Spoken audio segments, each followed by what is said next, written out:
Hey everybody, today I am at a project we just recently finished.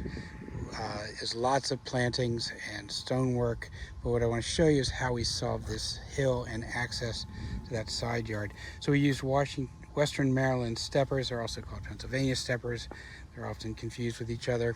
I think they're Western Maryland steppers anyways. And tons of native plants. And you know how we like native plants because they are so tough and need so little care. So as you walk up here, it's beautiful little stepping stones. I'll flash back to the bottom. You can see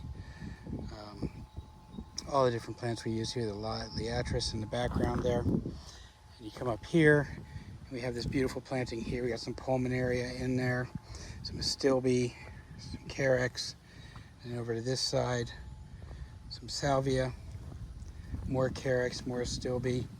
Just a beautiful planting in a really nice and elegant way to solve that slope. All right, until next time, have a great day.